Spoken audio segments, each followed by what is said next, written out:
It's day 2 here in Leipzig for the Rolex FEI World Cup final. At the moment, a young rider class warming up behind us, but the focus is on this afternoon, round 2 of that final. But before we talk about that, let's talk about the first round yesterday, known as the speed class.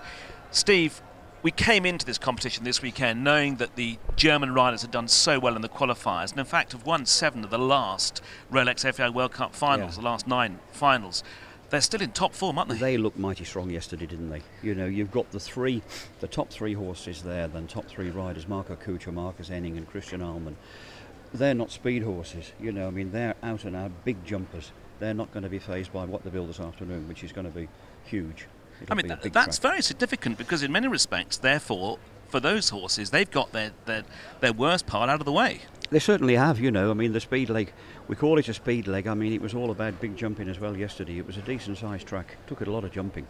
You know, the first guy in the ring was absolutely Gurka Schroeder. Made it look so easy. But I think I said on air yesterday, it isn't easy. It wasn't easy. And so it proved. In fact, Gurka Schroeder did something which rather set the pattern for the course, because he went the short route that was an option at fence 3, and he jumped so beautifully through that short route. They had no option but to follow him, did they? They had to do, you know, to beat him or to get anywhere near him. They had to go the same way. So that option wasn't really an option anymore. Might as well have not been there.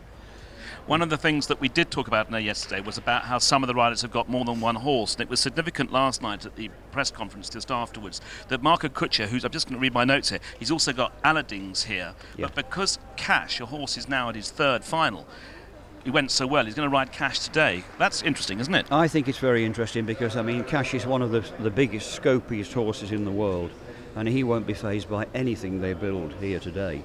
So, I mean, I think that's a wise decision on his part. They're going to take an awful lot of stopping, those 3 that are in the top final 3. But you know that there's 1 or 2 people, you're looking down the list here, from yesterday. Jerome Doubledarm was brilliant yesterday. Kevin Stote was okay, but I mean, they're in 7th and 9th. Normally you wouldn't look outside the top 10. But I think you've got to look a little bit further down here, because when you get down to the early teens, like Rolf Goram Bengtsson, Meredith Michaels Beerbaum, Billy Toomey, Eric Lamaze, all 4 of those had a silly or unfortunate mistake yesterday. A little bit unlucky, I thought 1 or 2 of them were, Billy Toomey in particular. You know, they've got a bit of fence bending to do. They're not going to have a second chance of making mistakes, because that will put them out of contention altogether. Yes. But to shake those top 2, they've got to jump double clears today. Now, of course, we lost Edwin Alexander yesterday and Dennis Lynch. That was unfortunate. 2 falls, you know, both had unfortunate falls. Dennis Lynch would have been one of the favourites going into this. He won Satogenbosch in brilliant form on the same horse.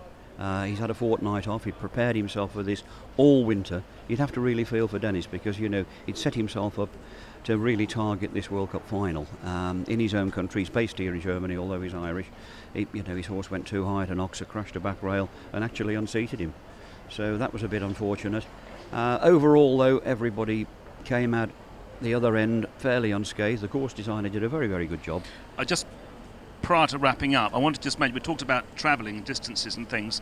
We must mention the USA. Of course, they were so strong in the early years of the FEI World Cup final, but they've got Ashley Bond in 8th and veteran rider Margie Engel in 5th. Yeah, Margie, I called her a veteran in commentary yesterday. I hope she didn't hear that.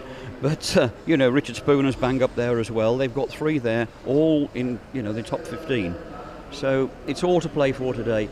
It'll really sort them out today what they build, because I'm looking forward to walking it, because I'm sure it's going to be a big, serious track, and it'll be brilliant show jumping. Whatever happens, it'll be brilliant show jumping. So that's going to be round 2 for the Rolex FEI World Cup final. That's coming live at 14:40 on FEI TV. We've also got the first round of the FEI driving at 21:40 Central European summertime, and I want to finish this piece by giving you a quote from course designer Frank Ruttenberger, talking about the course yesterday afternoon. Maybe slightly too small today, but tomorrow will be bigger, much bigger, for sure. Don't miss it.